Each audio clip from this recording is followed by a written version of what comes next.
Before I begin, let me ask you, where are you watching from tonight? Are you curled up in your cozy home in Dallas? Maybe tuning in from the foggy streets of Seattle? Or perhaps you're listening from a quiet little town like mine, where the most excitement you get is when the mail arrives on time. 'Cause what happened to me? Well, it happened in a quiet place just like that. It still takes my breath away when I think about it. Let me tell you what happened. It was early spring. The kind where everything still feels damp and the mornings come with that crisp white in the air. I had just come in from sweeping the porch. Something about brushing away the dead leaves always calms me when I heard the knock on the door. I wasn't expecting anyone. When I opened it, there he was, Handy, my neighbor's boy. Only he wasn't really a boy anymore. He had just turned 25, I think. Tall, strong, with that easy kind of confidence that came from working with his hands. I knew he'd been helping out on construction sites. His mother, Brenda, used to brag about him endlessly until she moved away a few months back. Left the house to him, she said. It's time for him to stand on his own. And clearly, he was doing just that. Standing tall on my porch with a bouquet of pale pink roses clutched in one hand. And that smile. I hadn't seen a smile like that in a long, long time. "Hi, Miss Laura," he said, eyes twinkling like he had a secret. "These are for you," I blinked at the flowers. "For me? What's the occasion?" He shrugged with a crooked grin.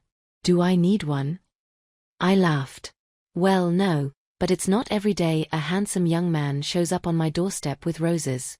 "They reminded me of you," Kay said, and his voice dropped just a little. A softness that made me look up from the petals and into his eyes. There was a pause. One of those long ones where the silence buzzes a little too loud in your ears. I didn't know what to say, so I stepped aside and gestured toward the hallway. "Come in, I'll put them in water." He followed me inside, his boots heavy on the floorboards. Kept glancing over my shoulder as I moved toward the kitchen. Suddenly aware of how quiet the house was, how empty, how still. After my husband passed away 3 years ago, the house had settled into a sort of quiet grief. I kept it tidy, made tea in the afternoons, and tried not to notice how the days ran together. My son visited when he could, but he lived 2 states away. Most nights it was just me, a good book, and the steady hum of the fridge. Andy's presence changed that. He filled the space like sunlight slipping through blinds. He leaned against the counter as I rummaged for a vase. I could feel his eyes on me, not in a predatory way but attentive, like I was something worth really looking at. I wasn't used to that. "Your hair looks nice like that," he said suddenly, nodding toward the loose bun I'd tied up earlier. "Kind of elegant." I smiled a little surprised. "You're awfully charming today." "Maybe I've always been charming. You just haven't noticed." That made me laugh again. But it wasn't just the words. It was the way he said them. Slow, measured, like he was feeling out something deeper than small talk. I placed the roses in the vase, trimmed the stems, and added a little sugar to the water. My hands were steady, but my heart not so much. When I turned back around, he was closer than I remembered. Not crowding me, just near. He smelled like fresh laundry in cedar wood. Shirt hugged his arms, sleeves rolled just below the elbows. He looked older than 25 in that moment. Or maybe I just felt younger. "I've been meaning to talk to you," he said, voice low now. His eyes dropped for a second. Not to my chest like some might, but to my hands. The same hands that had soothed babies, helped my husband clean years of dust and dishes. He looked at them like they mattered. "About what?" I asked, trying to sound light. But there was a nervous flutter in my stomach. He lifted his eyes. There was something behind them. Something that made my throat go dried out. "About how I feel when I'm around you." I didn't breathe. I couldn't because everything in me froze. Should have brushed it off. Laughed. Made a joke. Maybe. But the way he said it, not with arrogance, not with bravado. It wasn't some immature crush. It was honest, raw, scary, even. "I know it's strange," he said quickly, like he could hear my thoughts rushing. "And I'm not trying to make you uncomfortable. I just ... I needed to say it." I leaned back against the sink. My fingers gripped the edge. My voice, when it finally came, was soft. Hendy. You don't have to say anything. He cut in. Just ... I thought about this about you for a while now. My heart thudded deep and loud. I was 60 to 6. I had crow's feet and silver strands and a history etched into every part of me. And here was this young man, someone I'd watched, grow up from a distance, looking at me like I was still worth loving. It was terrifying and thrilling and wildly confusing. Why now? I asked, voice barely above a whisper. He smiled, not cocky, but tender, because I finally had the nerve. And because I brought you flowers today, not just for the way you always smile at me, but because you make this street feel like home, like something more. There was that pause again, but this time I didn't try to fill it. I let it sit between us, thick with possibility. He stepped back. I should go. I didn't mean to make things weird. And with that, he turned, headed toward the door. I stood frozen, roses behind me, the smell of them sweet and thick in the air. Before he opened the door, he turned back just once and said the words that truly stopped my heart. Just think about it. Okay. Then he was gone. And I was left standing there in the kitchen, heart pounding, breath shallow, wondering how a simple bouquet of flowers could change the course of everything. I thought I knew about myself. The flowers stayed on the counter all night. I didn't move them, didn't rearrange them, didn't even top off the water. Though, I noticed one of the petals had already started to wilt a little by morning. And every time I passed by, I'd pause. My hand would drift near the vase, then retreat, as if touching them would somehow make last night more real, or worse, make it impossible to pretend it hadn't happened. I merely slept. I kept seeing Andy's face when he said those words. Just think about it, okay? It echoed through my head like a forgotten lyric. You hum without realizing. And I did think about it more than I wanted to, more than I should have. I thought about the way he looked at me, not with pity, not with flattery, but with a kind of honest reverence, like I was something rare, something seen. That morning, I slipped on my robe, made tea, and took it out to the porch. It's the same porch I'd swept yesterday, the same creaky old wood planks I'd paced for years. Only now it felt different, like I was waiting for something or someone. And I hated that I didn't see him that day. His truck was gone by the time I checked the driveway. No rumble of the engine, no clang of tools from the garage. It's just quiet. Maybe he felt embarrassed. Maybe he realized what he said and regretted it. Maybe. And this stung. Maybe it was all some fleeting fancy that meant more to me than it did to him. By the second day, the ache had turned into a dull sort of restlessness. So, I bake. When I'm confused, I bake banana bread, specifically the kind with dark chocolate chunks and a hint of cinnamon. My husband used to call it my thinking loaf. It made the house smell like something solid, something dependable, like I still had a grip on things. I had just pulled it out of the oven when I heard the knock. It was soft, hesitant. I didn't rush. I let the seconds drag out as I took off the oven mitt, smoothed down my blouse. I had bothered to wear something nice that morning and made my way to the door. There he was, Andy. No flowers this time. No smirk. Just him, hands in his pockets, eyes searching mine like he was afraid of what he might find. I was hoping we could talk, he said. I hesitated, then stepped aside again. Come in. He moved slowly this time, careful like the floor might crack beneath him. I poured his tea without asking. He took it without a word. We sat across from each other at the kitchen table, steam curling up between us. Neither of us spoke for a while. He broke the silence first. I didn't sleep much either. I looked up.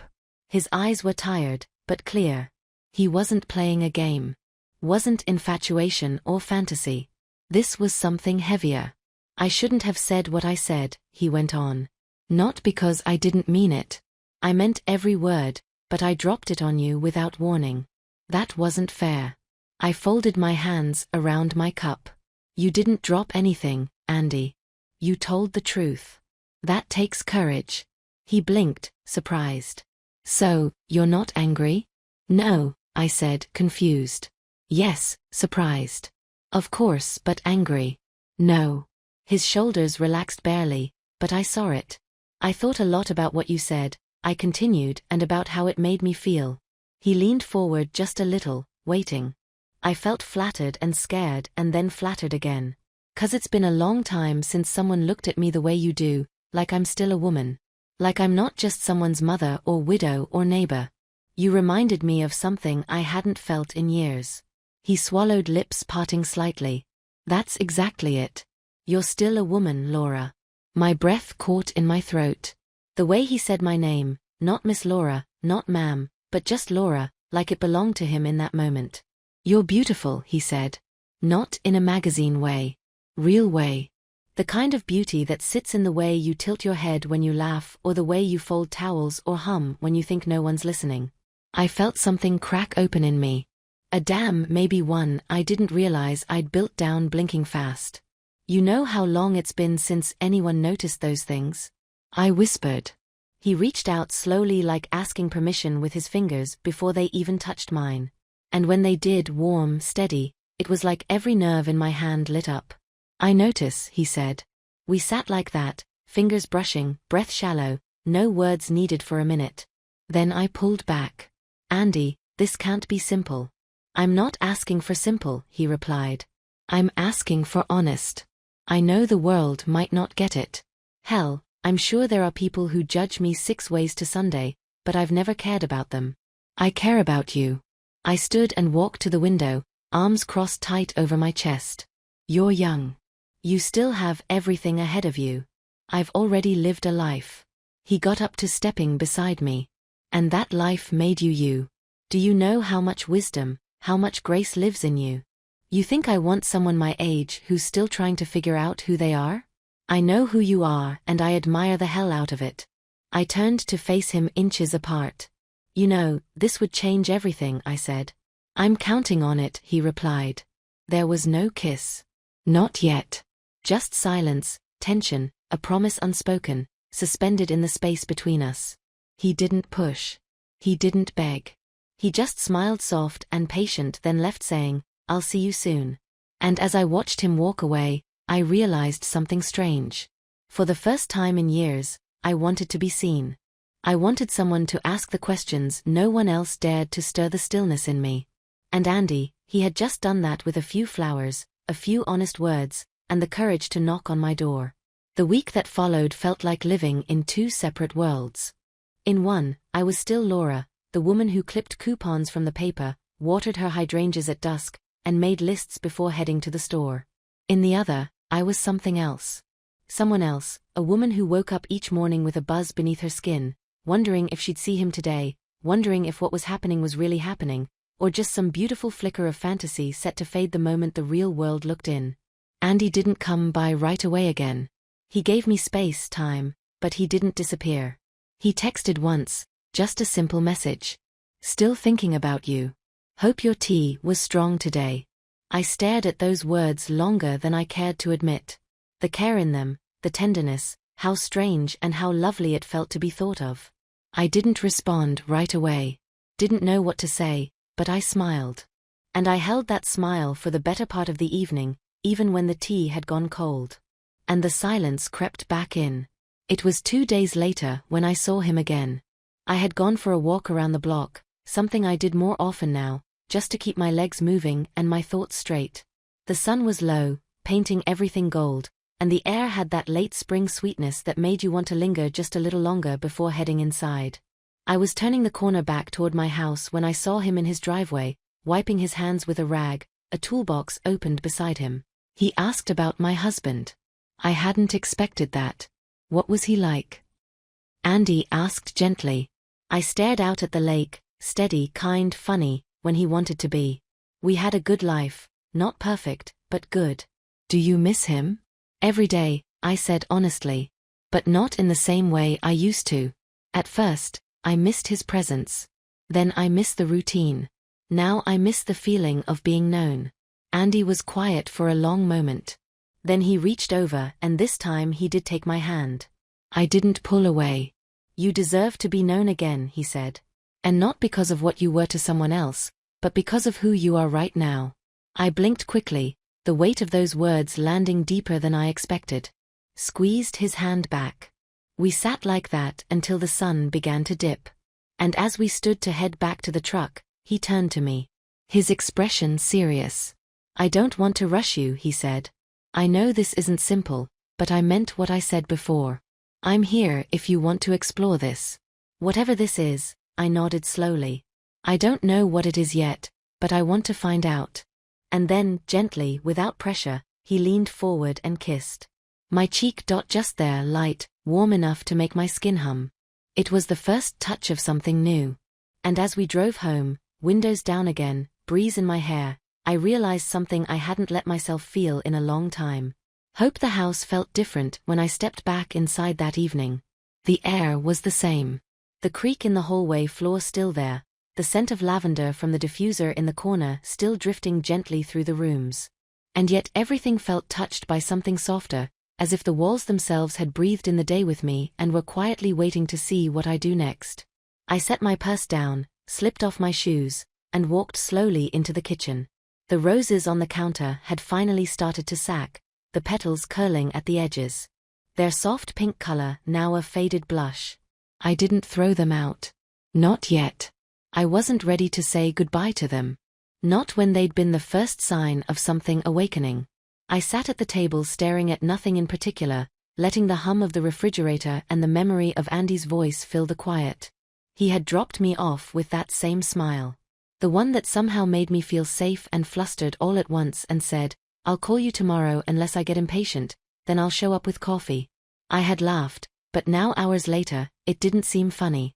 It seemed comforting, like he was placing breadcrumbs gently for me to follow if I wanted. Not forcing me, not pushing, just opening the door.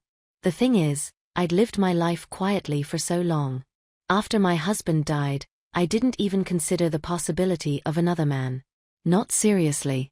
I had convinced myself that part of my life was over, that I'd had my chance, my great love. And now it was time to fade gently into the background. And maybe I had made peace with that. Or maybe I just got used to the loneliness. But now I was unsettled in the most beautiful way. I touched the side of my neck without thinking, remembering the way Andy looked at me across the lake. Not lustful, not boyish, but full of something deeper. He didn't see a woman past her prime. It's me. All of me. And he wasn't scared of what came with that. The next few days moved with an odd rhythm. He didn't push. We texted here and there, playful, thoughtful messages that made me smile every time my phone buzzed. One morning, I found a note taped to my mailbox.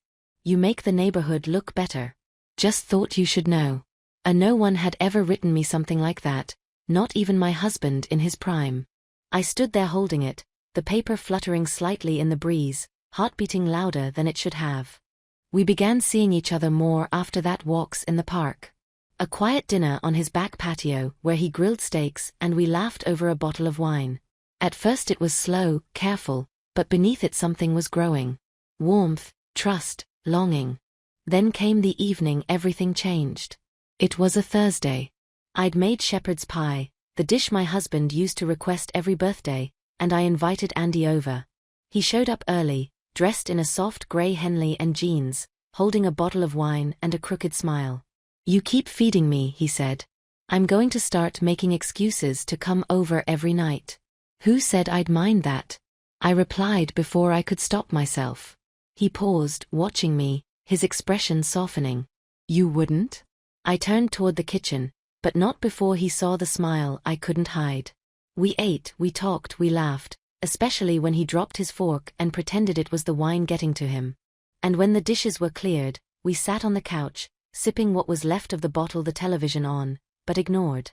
"I like being here," he said quietly. "I like having you here." He reached for my hand again. He always did it gently, never assuming, and I let him. Our fingers interlocked like they had done it 1,000 times before. There was a moment, so silent. It rang in my ears when I felt him looking at me, and I turned my head to meet his eyes. "Can I kiss you, Kay?" he asked, his voice barely more than a breath. Kay nodded.